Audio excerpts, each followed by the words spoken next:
Good afternoon, Steel City. Welcome to the Yinzer Report on IE Sports Radio. Your direct feed for all that is sports. Our 35th edition will be live from the original podcast room of the Black and Gold Paraphernalia. On today's show, victory, victory, victory, victory.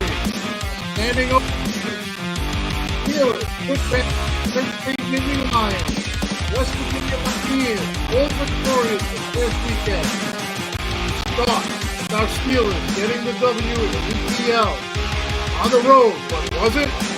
New quarterback, same old defense.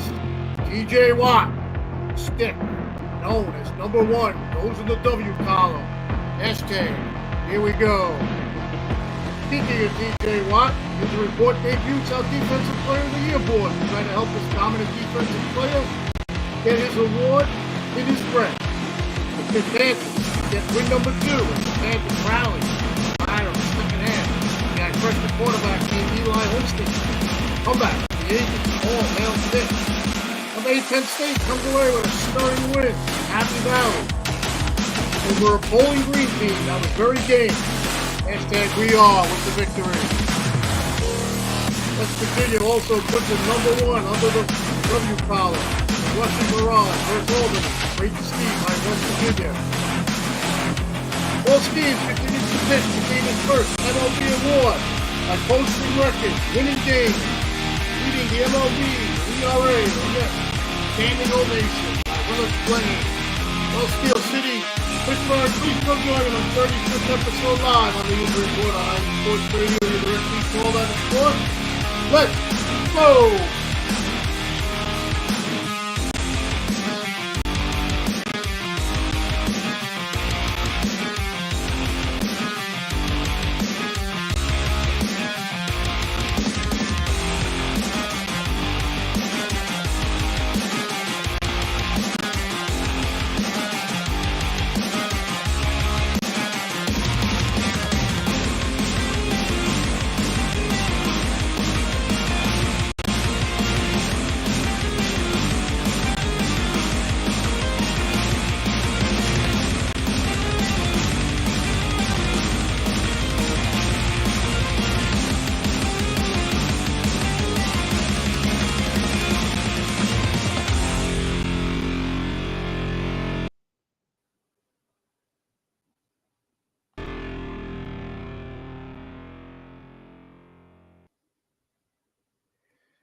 Everybody, this is Ralph Calise, the host of the Yinzer Report on IE Sports Radio, your direct feed for all that is sports.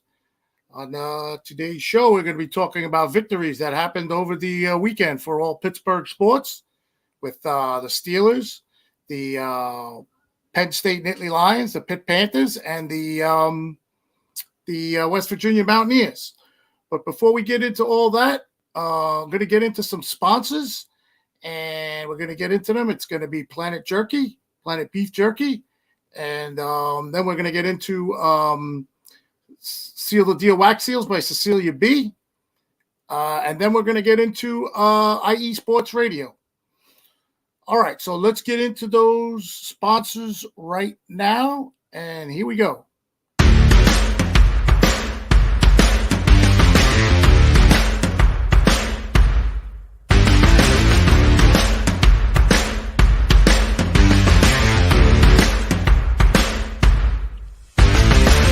IE Sports Radio fans, this show is brought to you by Planet Jerky Premium Brisket Beef Jerky.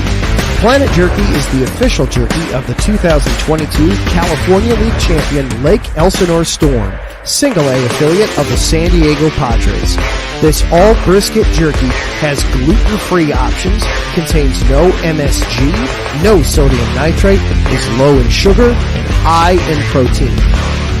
Go to their website at planetjerky.net and follow them on Instagram at Planet Jerky. Planet Jerky, the jerky that's on a whole other planet.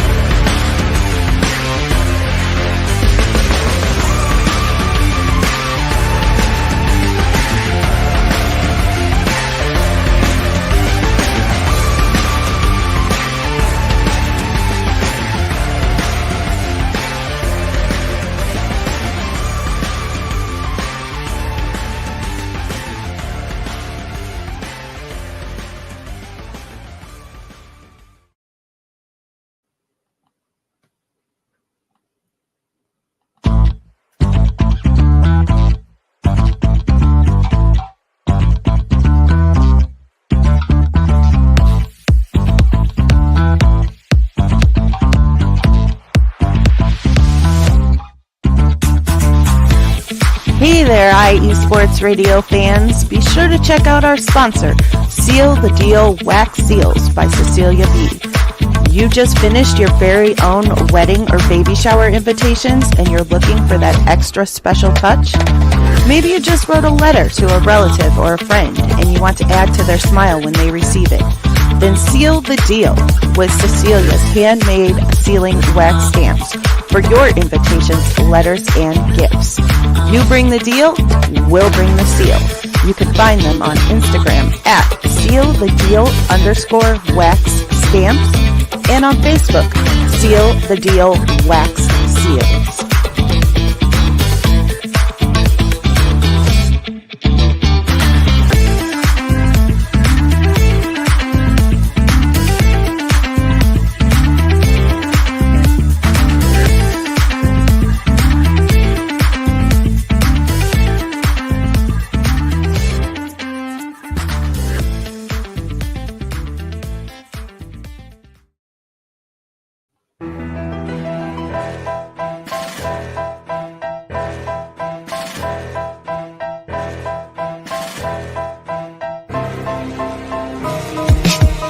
For the last 10 years, IE Sports Radio has been bringing you amazing content ranging from interviewing legendary athletes, coaches, and other authorized media personnel to building tailor-made shows dedicated to all major sports cities around the country.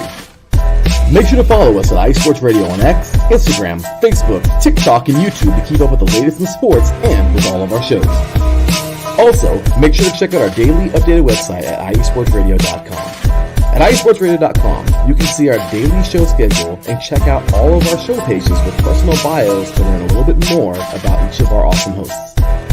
In addition to our show pages, you can catch the IE Sports Radio blog, Hall of Fame, Fans of the Month page, and our merchandise shop including t-shirts, tank tops, caps, long sleeves, hoodies, and more. For now over a decade here at IE Sports Radio, we've continued to be by the fans, for the fans, and we thank you all for your support and for making IE Sports Radio your direct feed for all that is sports.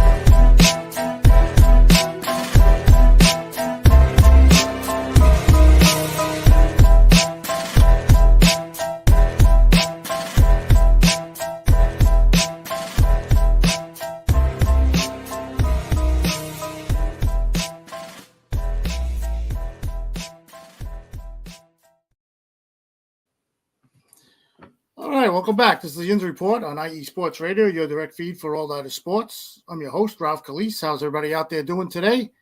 Hope all your teams, if you're not a Pittsburgh fan out there, won over the weekend, and we're going to get into that right now.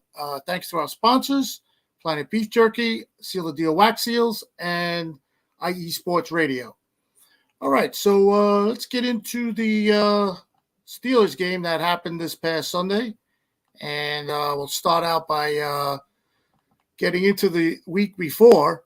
And the week before has it happened that we didn't know who the quarterback was going to be because it came up to be that Russell Wilson had an injury, and it was lingering during the week. And it came out, I think, either Wednesday or Thursday that there was a possibility that he would not be starting this weekend. So what happened was they guided him along the week to see if he could get better. And as it turned out, he was not ready to go. He was practicing. Telltale sign was Sunday. Definitely he wasn't going to play when he went on the field. And there was warm-ups, and there was no doctors or anything around him to see if he was if he was ready to go. So they probably knew that he wasn't going to go then. Then came the game, but one of the things leading up to the game was Raheem Morris had said something during the week about T.J. Watt. T.J. Watt was a big factor in this game, but Raheem Morris, the head coach of Atlanta, his comments were he mentioned during the week leading up to Sunday's game saying T.J. Watt is a game wrecker of sort and that he was not going to let him go out there and wreck the game. That's going to be part of our plan to try to stop him, but T.J. Watt became a game wrecker. So the game came, and Steelers pulled out the win in Atlanta. They're 1-0 on the season, and Sunday's win was a throwback, actually, to Steelers football back in the day, and back in the 90s, in the early 2000s under Bill Cowher, this is how they used to win the games with new quarterbacks, same formula, running the ball, which they had 137 yards running the ball, play clean offensively like Justin Fields did. He did what he had to do in his first start. He came in. He had some good running plays. He ran the ball well, something Steeler fans are not accustomed to, a running quarterback. And he also came in and he threw the ball when he needed to. He had a big throw to George Pickens before the half. And that was his job, to play conservatively, not to rush anything, not to force anything. He had no turnovers. And he played a good game. So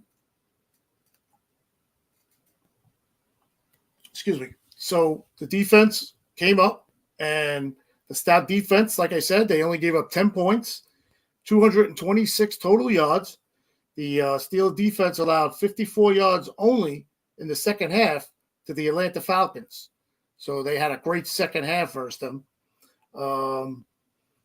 Steelers have now won that's how the Steelers have won under Tomlin a lot during the years, coaching and keeping his winning season records over 500 at the same point.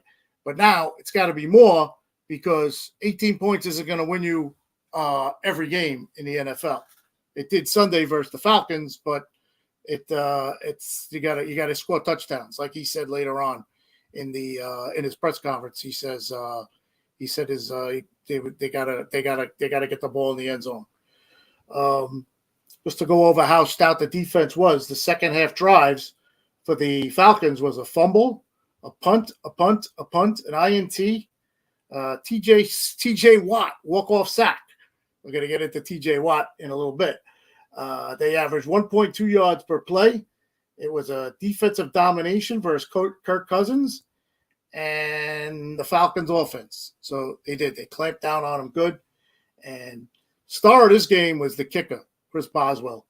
Chris Boswell, no doubt, was the star of this game. He kicked 6 field goals. And he just didn't kick 6 field goals. He kicked field goals of 57, 51, 44 right at the end of the half, 56, 40, and a 25-yarder to clinch the game. He also had a 43-yard punt in the game, which I'm going to go over in a second. And he had he had to come in and replace the punter. We're going to go over that situation in a second. The Steelers closed out Sunday's game like this in the fourth quarter. The time of possession in the fourth quarter was the Steelers 11 minutes, 21 seconds, and the Falcons 3 minutes and 39 seconds. The Falcons ran 10 plays in the fourth quarter and only recorded 1 first down. I want to say you don't see that very often, and it's kind of dominating. The defense was just that good Sunday, and they really were. But now getting back to this play with Chris Boswell, it was late in the game. I think there was like 4 minutes and 32 seconds left, and the Steelers were clinging to a 15-10 lead, and they were getting ready to punt. And what happened was the Falcons rushed the punter. They had an all-out rush, and the one of the Steelers was called for holding. Miles Killebrew, the special teams leader, was called for holding, but on the hold, he kind of like veered the tackler trying to block the punt into the punter, and causing Cameron Johnson, the Steelers punter, to get seriously hurt. And later on, he's out with a knee injury. So now they have to punt. It was a penalty, so they were going backwards on the drive. And like I said, it was towards the end of the game. So now they were at the end of the game, and it was 4 minutes, 32 seconds left. They needed a punter to punt the ball back to Atlanta. Now Atlanta has a chance to win the game. So what happened was the only person they had to punt was Chris Boswell. So I mentioned Chris Boswell. I'm going to mention another guy on special teams, Scotty Miller, that made this play and was a big cause on why the Steelers won this game. The play was 4th and 31 from their own 14-yard line. That's the Steelers' 14-yard line. And Chris Boswell winds up getting the punt off. Chris Boswell now, he's the Steeler kicker. He punted it to the Falcons' 39-yard line. So punter Cameron Johnson was hurt, like I said, on a punt, which looked to be a roughing call at first, but they called it holding on Miles Killebrew. Everybody thought it was a roughing the kicker penalty, but it was not. And that wasn't the only flag in this game that the ref screwed the Steelers on, but that's a story for later on. As the flag was thrown, it wasn't even that it was a holding call on Pittsburgh's Miles Killebrew, forcing the player into the punter. This was at 4:32 left of the fourth quarter, and the Steelers needed to punt from their own 14-yard line with no punter, still leading 15-10, and the Falcons looking at tremendous field position. As I mentioned, Chris Boswell, and Scotty Miller. You give these two players major special teams credit for this because Boswell punted the ball for the first time since his college days with a 43-yard punt. For no return, Scotty Miller was the first guy down there, and he made the tackle. Miller makes the special teams tackle for no gain, no punt return, and the Steelers D eventually picked off Cousins on that drive to seal the game. He also became the emergency holder on the field goal that the Steelers made the game 18-10. That was Scotty Miller. When Cam Johnson went out, because Cam Johnson was also the holder, and hold on Boswell's 6th field goal of the game to put the Steelers up 8 points. Do everything you can to help the team win. It's just how Mike Tomlin likes these guys to play, and Scotty Miller was one of those guys. So they had that done, and they won 18-10. Mike Tomlin had his press conference today, and he started out by saying, week 1, we secured the victory. This was his overall stature of the game. Week 1, secure victory. He loved the energy, enthusiasms of all the players. They played hard together. The offense at the half had a big score, like I mentioned. The Falcons had taken a 10-6 lead, and the Steelers, I think, had like 32 seconds left. Justin Fields. Justin Fields. I'm so confused. Justin Fields took the pass, threw a short pass, and then he hit George Pickens down the sideline with the clock running out. And everybody's screaming, get out of bounds, get out of bounds. And he's trying to deke the safety because nobody was behind him, and he's trying to score a touchdown. I didn't realize it at first what he was doing because I'm screaming, get out of bounds, because they were in field goal range. And I don't know, he just wound up getting pushed out of bounds, like 1 second left. And they kicked that field goal to make it 18-10. So that was a big point that Tomlin brought up today at the press conference. So that happened. And after that happened, Mike Tomlin went on to say that the turnovers were real big, of course. They had the 3 interceptions and the fumble recovery. The defensive line controlled the rushes of the game. And TJ Watt was just amazing. We're going to get into TJ Watt in a second. For improvement, he said the penalties have to stop giving them catastrophe field position, especially on the offensive line and defensive line. There was procedure penalties and offside penalties, but the offside penalty really wasn't. Later on, it was deemed by the referees that it wasn't. Special team blocking they got penalized a lot on that, so they have to work on that according to Mike Tomlin. And can't lose down pre-snaps, offense and defense. What he's saying is the penalties that put you behind the line of scrimmage even more than you have to. And it just he said at the end that the end of the game has to be cleaned. The game has to be cleaned up. The beginning of the game has to be cleaned up because there was a lot of penalties. And at the beginning of the game with the pre-snaps that caused them field position, and there was 2 fumbled snaps right at the beginning between Justin Fields and the new center, Zach Frazier. But luckily for the Steelers, they did not have to lose. They didn't lose the ball.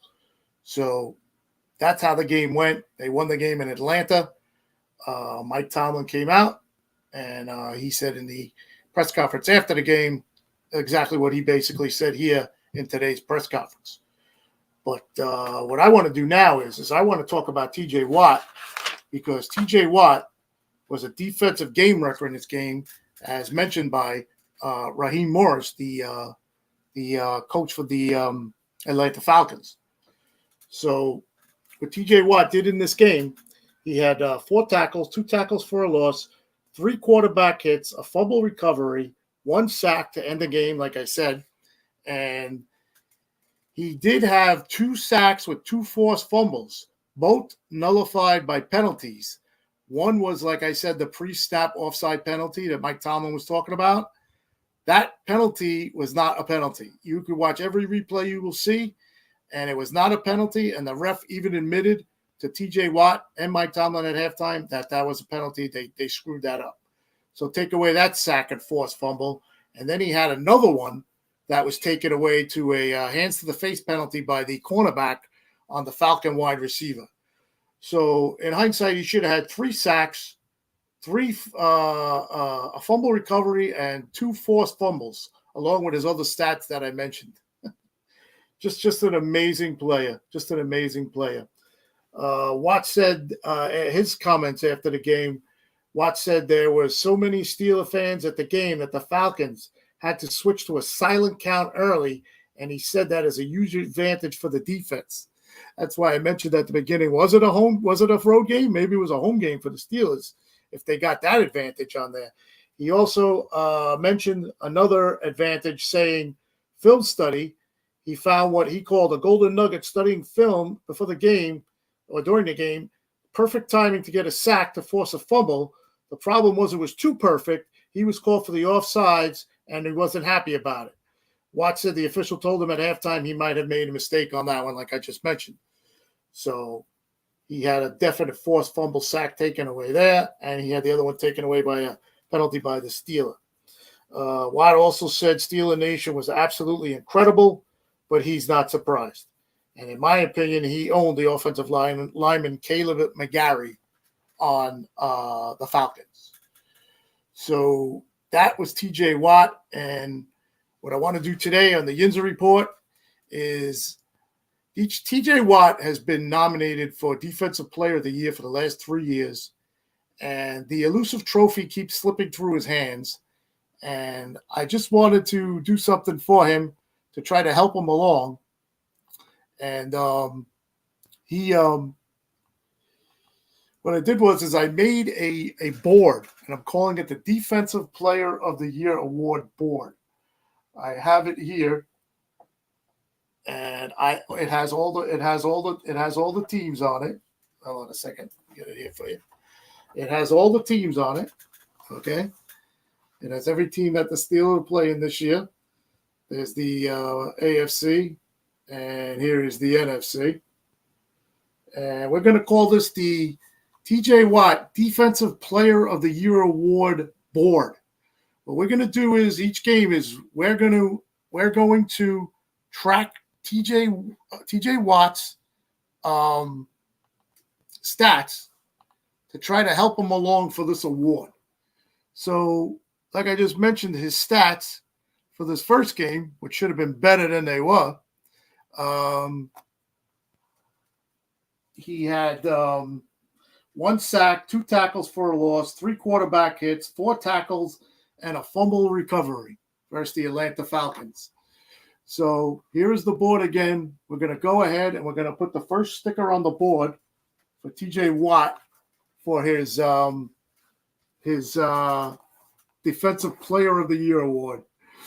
I figured I'd have some fun with this. All right, so here is the sticker. Here is the sticker with his stats. And let me find it here. We're going to put it right over the Atlanta. There you go. There's Atlanta. I'm looking at this upside down, guys. Sorry. And there it is. Week 1 for TJ Watt and his defensive stats for the week. And there he is. I had this on the board like this. Yeah, but it was too heavy and it fell off. So there he is, the TJ Watt bobblehead. His stats are on the board for week 1. Let's go Steelers. Let's go TJ Watt. And there it is. There's his stats for week 1. We're going to do this every week. And we're going to track TJ Watt. And we're going to get him the Defensive Player of the Year, like I said. All right, so let me put the board back there, and what we're going to do now is just go over quickly. The Steelers are playing in Denver next week, so they'll be going to the Mile High Stadium out there in Denver, and hey, they're going against a rookie quarterback. They're bringing this great defense to Denver, and we'll see what happens. Of course, Steelers, they don't have much luck in Denver, whether they're good or whether they're not. And we'll see what happens. They have to battle the altitude because that's what everybody has to battle once they get out there. And Steelers seem to have problems with that. But like I said, going against Sean Payton, smart offensive coach. So I'm sure he'll come up with some wrinkles for his rookie quarterback against our defense. And we're going to go into Denver, and I think we're going to take a W in Denver and come home versus the Chargers at 2-0. All right, so before we go to break, let me just check the comments. And here we go. Thanks for everybody for tuning in. We have at the comment board, first up, we have Danny Mann, Steel City, Yeet. Yes, sir. Jen B, have a great show, Ralph. Thank you. Drewski, checking in. Have a great show and great evening. Great show, Ralph. Thank you, Drewski. Yinzer time, Drewski. Tomlin doesn't get enough credit. Yeah, well, a lot of Steeler fans don't like Mike Tomlin. I did a show about that. Taryn, good evening. Have a great show. Thank you, Taryn. Taryn, on the Pitt women's volleyball is #1 in the nation for the first time in team history. I'll be seeing them play at USC tomorrow. Oh, that's great, Taryn. Thanks for that update. Yeah, because I did something on them last week, and they were #3. Okay, they went up to #1 this week. I guess they won again this week. Thanks for that update, Taryn. You are the volleyball guru. Mary Shea. Hey, Mary, how you feeling? Have a great show. Thank you. Drewski, TJ Watt, Mochas LaGreat, Sloop. Watts was just disgusting. Yes, TJ Watt, not Watts. TJ Watt was disgusting. A quarterback's worst nightmare. Drewski like the bobblehead. Hey, and Ray-Ban, let's go Steelers. Yes, sir. We're going. All right, so let's take a break. We'll get back. We'll go into the college real quick. And then I'm going to do a little Paul Skeens today. Our buddy Paul Skeens in Pittsburgh. All right, so let's hit the break, and we'll be back right after this.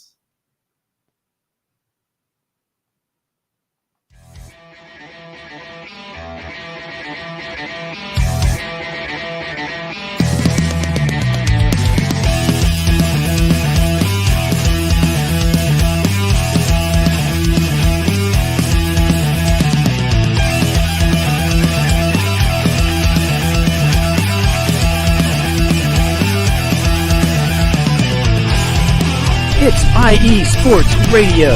It is your direct feed for all that is sports. It is Philly Sports Talk with Cash and Chris every Tuesday night right here on IE Sports Radio, your direct feed for all that is sports.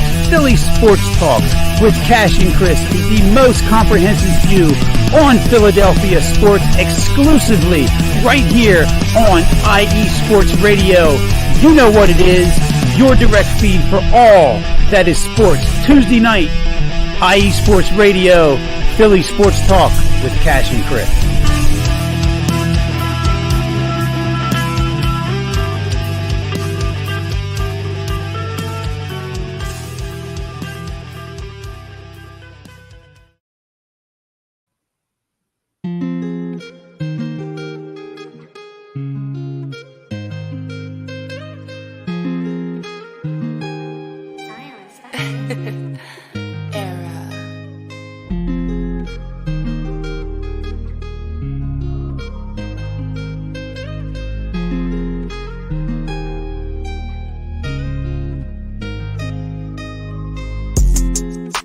Good, everyone. It's Drewski, the host of Heart of Texas Sports on IE Sports Radio, your direct feed for all that is sports. On this station, we cover everything in the Dallas-Fort Worth, Texas area. From where we cover the Dallas Cowboys, the Dallas Stars, Dallas Mavericks, Dallas Wings, Texas Rangers, TCU, SMU, we cover it all right here every Wednesdays from 9 to 10 p.m. Central Time. Make sure you stay live with me on the Heart of Texas Sports on IE Sports Radio, your direct feed for all that is sports.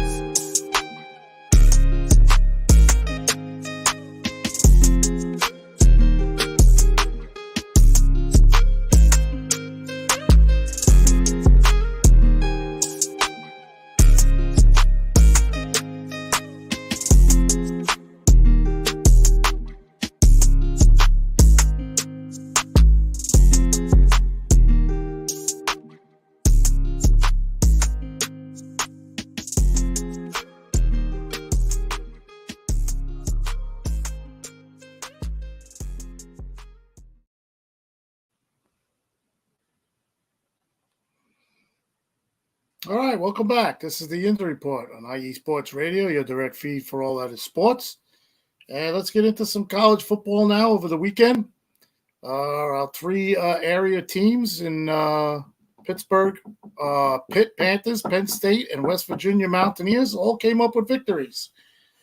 And if you listen to last week's show, I did predict a victory for each team last week. All right, so let's get into the Panthers. The Panthers, they played Cincinnati on the road at Nippert Stadium, and they trailed 27-6 with 4:50 left in the third quarter. This became Pitt's largest comeback since October 9th in 1971, trailing Navy 35-10 at halftime, and they came back to win 36-35. Cincinnati held the lead in this game at 27-6 late into the third quarter, thanks to a commanding performance and slow start by Pitt freshman quarterback Eric Holstein, but again dominating both sides of the ball with a 20-point lead. Cincinnati did. Pitt rallied with 22 unanswered points, and kicker Ben Saul nailed a 35-yard field goal with 17 seconds left for a 28-27 Pitt win. Eli Holstein quarterbacking the comeback after a dreadful start, overthrowing wide receivers, underthrowing wide receivers, and throwing a pick. But Pitt was in a 17-6 hole at halftime, but TD passes of 38 yards on a fourth down, and in the fourth quarter of 11 yards, 46 seconds left in the third quarter. Although missing a 2-point conversion, they were still down 27-25. The Pitt defense was aggressive, pressing the Cincinnati quarterback, Brendan Sorsby, the whole fourth quarter, rushing his passes and taking sacks, thus giving Pitt the ball with the final chance to win with the winning field goal. So that's how the game, I wrote up the game with the stats after the game, with the comments after the game. And Eli Holstein, the freshman quarterback, again, he did lead them to victory. He threw TD passes on consecutive drives in the third quarter into the fourth quarter. And then he led the drive down the field for the game-winning field goal with 17 seconds left. So it was actually a tale of two halves. He played a little erratic in the first half, and then he played great in the second half. His stats were 20 of 35, 302 yards, 3 TDs, one interception. Desmond Reed, who doesn't get enough talk about, he had 19 rushes, 148 yards, and he had 6 catches for 106 yards and 1 TD receiving. He's been some fill-in for the Hammond Jr., who has been ineligible. Wide receiver Mumfield had 5 receptions, 123 yards, and 2 TDs, and Sauls was 3 of 3 on field goals, the 53 being his long, and of course the game-winning 37-yarder. Pitt had a total of 498 yards, 302 passing, 192 rushing.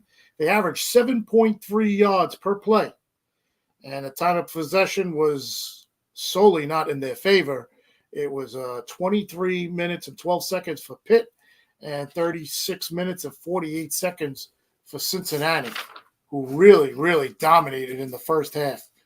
You would have thought that Pitt wasn't going to be able to come back for that. All right, so that's the Pitt Panthers.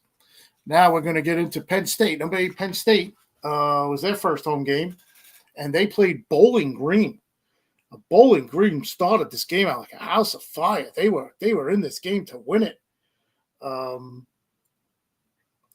Penn State's defense played its worst first half of football in years, and Tom Allen did not need to raise his voice at halftime on Saturday.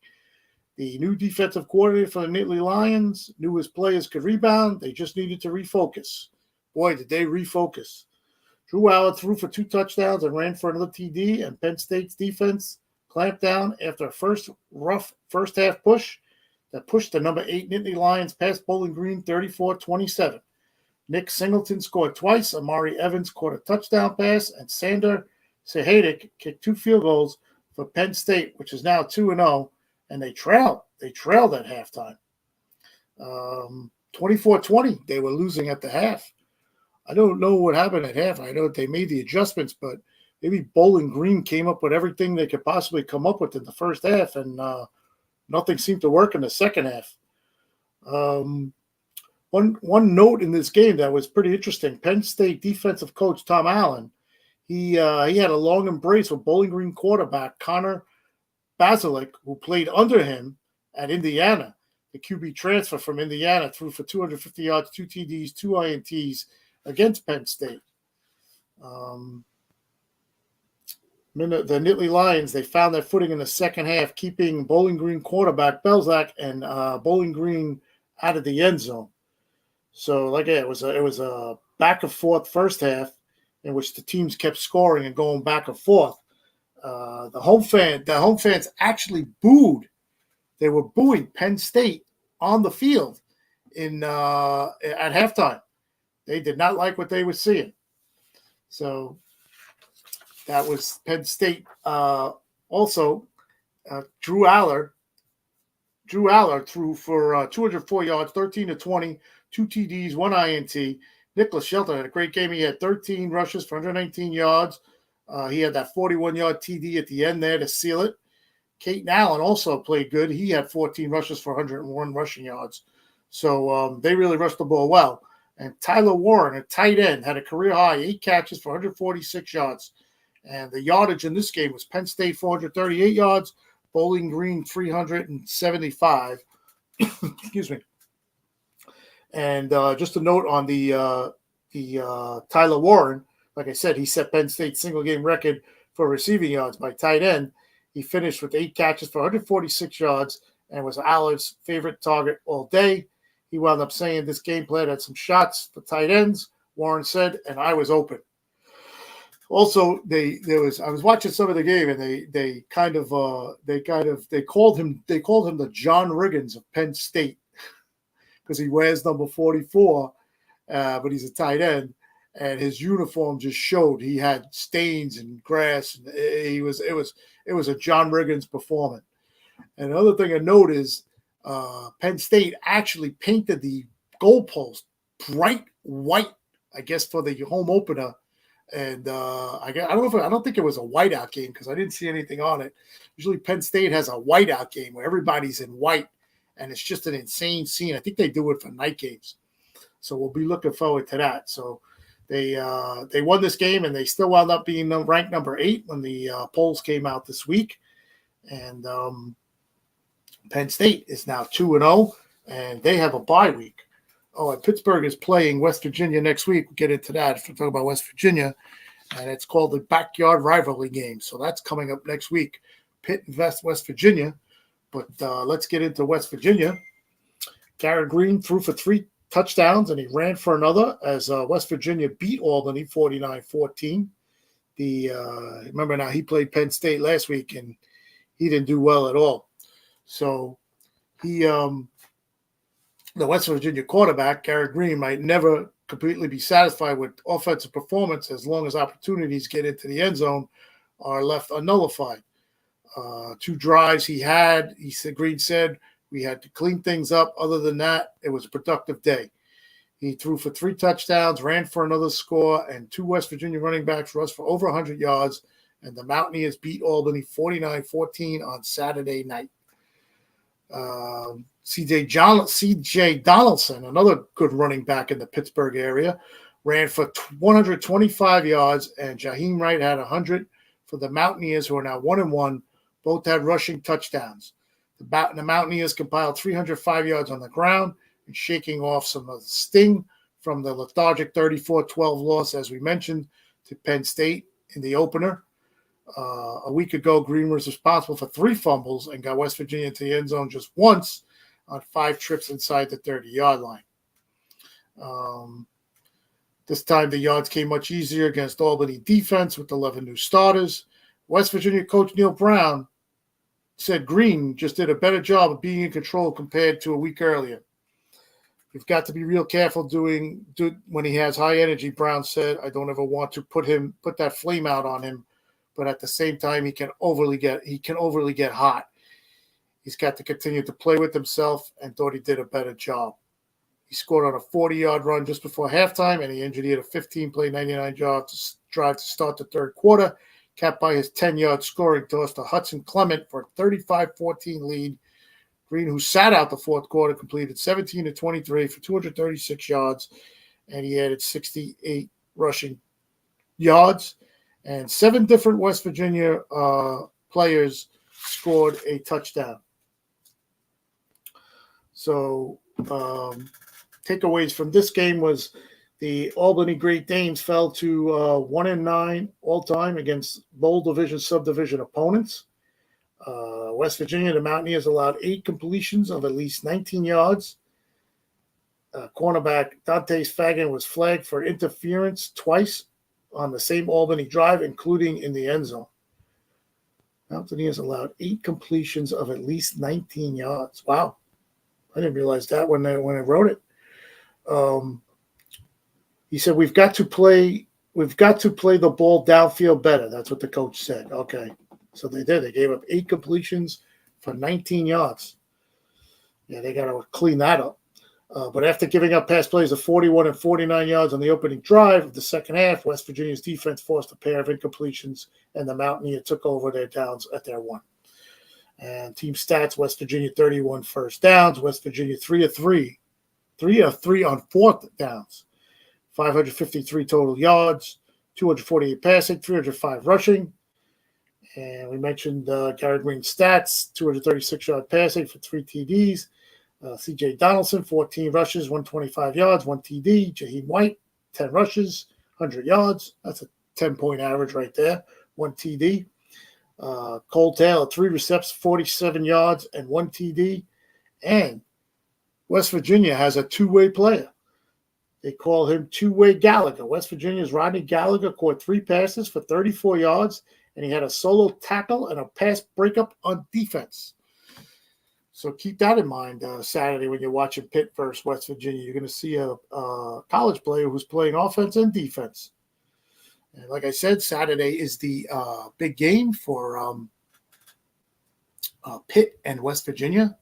It's called a backyard rivalry, and that's going to be in Pitt. So that was the victory weekend for football. The Steelers won. The Pitt Panthers won. The Penn State Nittany Lions, number 8, won. And the West Virginia Mountaineers got their first win of the season. All right, so let's take a break. This is the Yinzer Report on IE Sports Radio, your direct feed for all that is sports. And when I get back, I am going to give you a Paul Skeens update on the Pittsburgh Pirates. All right, we'll be right back to do that.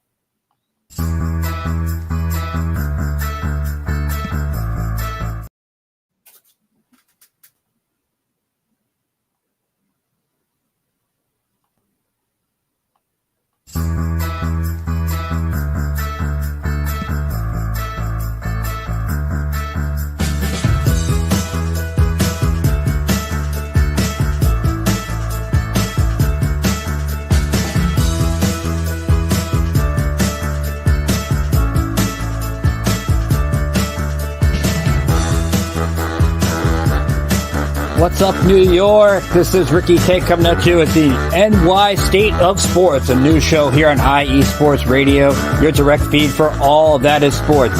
Listen to me every Thursday afternoon as we bring you the latest takes on the Yankees, Mets, Jets, Giants, Knicks, Nets, Rangers, Devils, and Islanders.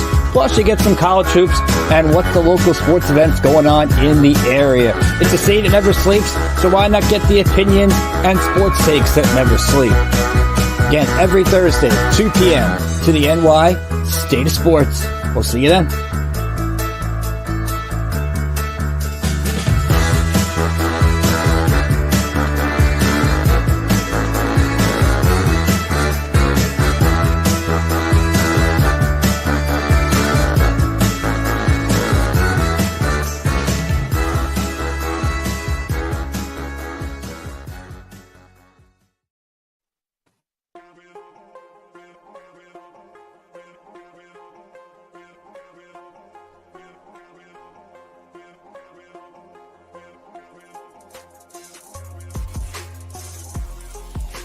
Hello, ladies and sinners. Hello, sports fans around the world. Hello, IE Sports family. This is Cal Henderson, the host of IE Vegas, the Sin City Sports Show, presented by IE Sports Radio. If you folks are interested in sports in the Vegas area, if you're wanting to have a blast for 1 hour every Tuesday night from 7 p.m. Pacific Standard Time to 8 p.m. Pacific Standard Time, this is a show built for the Vegas sports fans where we feature the Las Vegas Raiders, the Las Vegas Golden Knights, the Las Vegas Aces, and the University of Las Vegas, Nevada Rebels.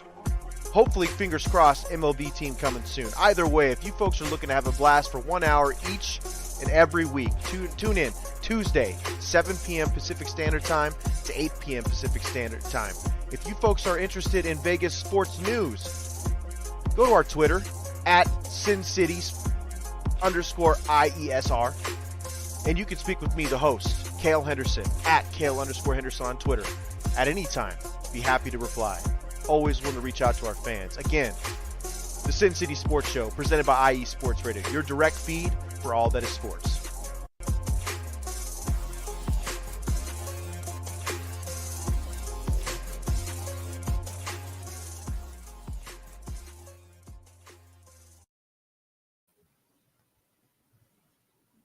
All right, welcome back. This is the Yinzer Report on IE Sports Radio, your direct feed for all that is sports.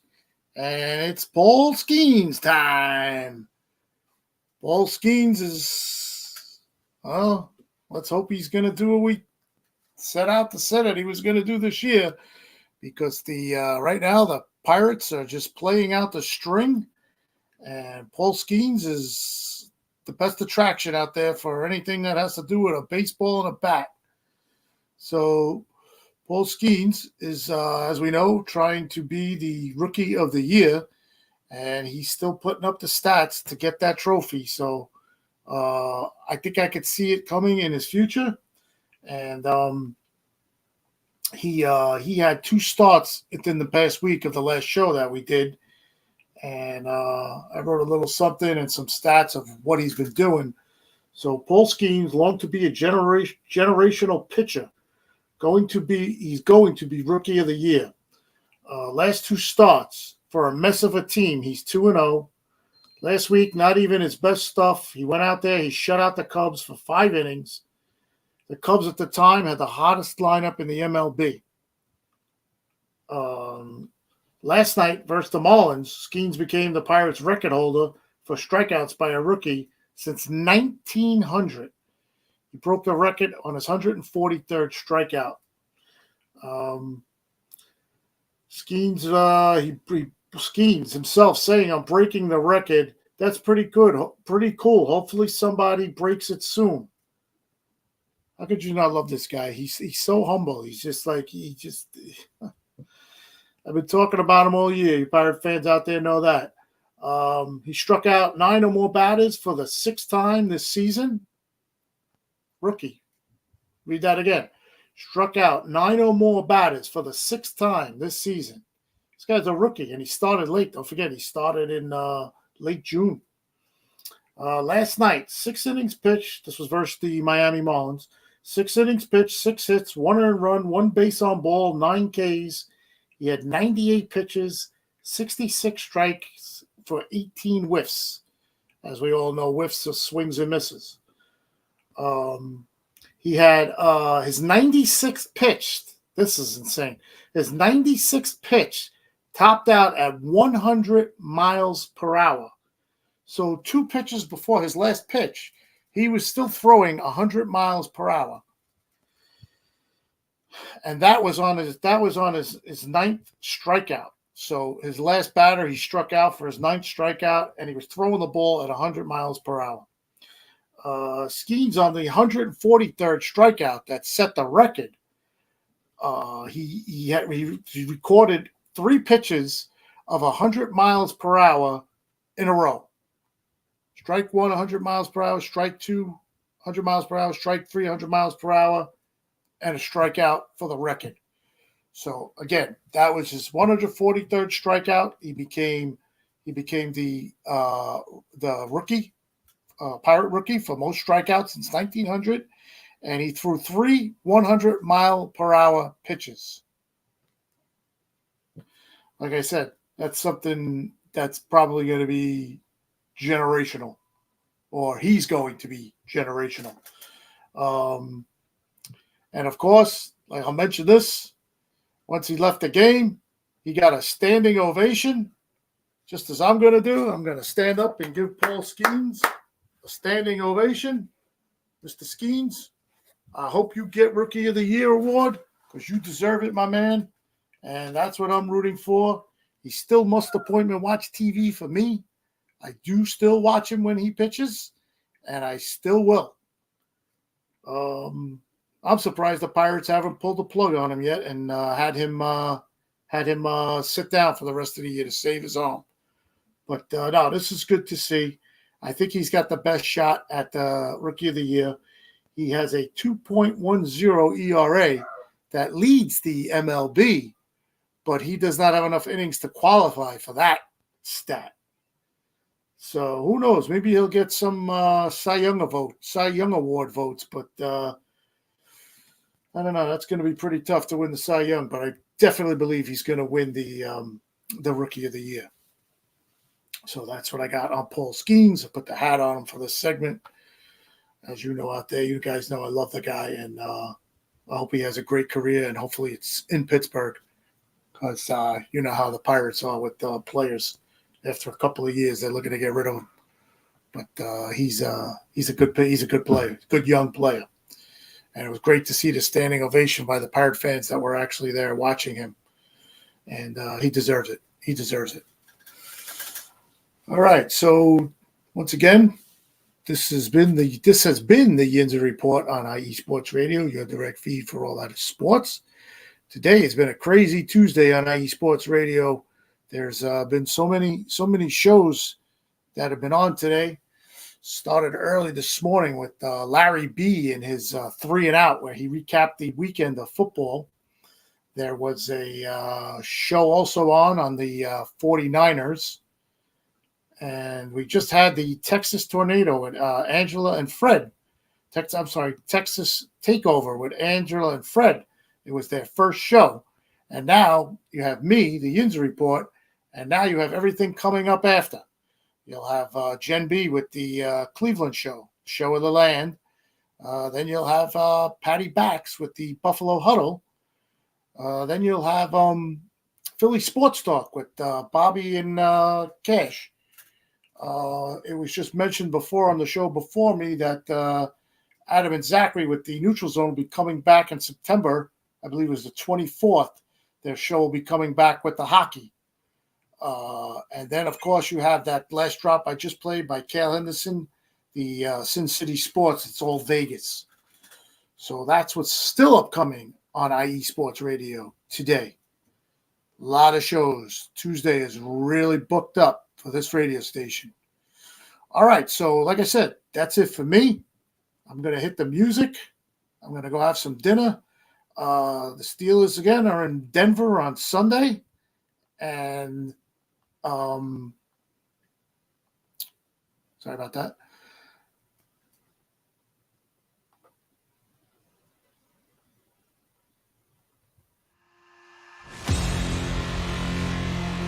Steelers again will be playing in Denver on Sunday, and Saturday you have that backyard rivalry game, Pitt and West Virginia in Pittsburgh. So you have that to go over, and Paul Skeens pitched last night. I don't know if he's pitching the rest of the week because they don't give him 2 starts during the week. They don't want to get hurt. All right, Pittsburgh, thank you.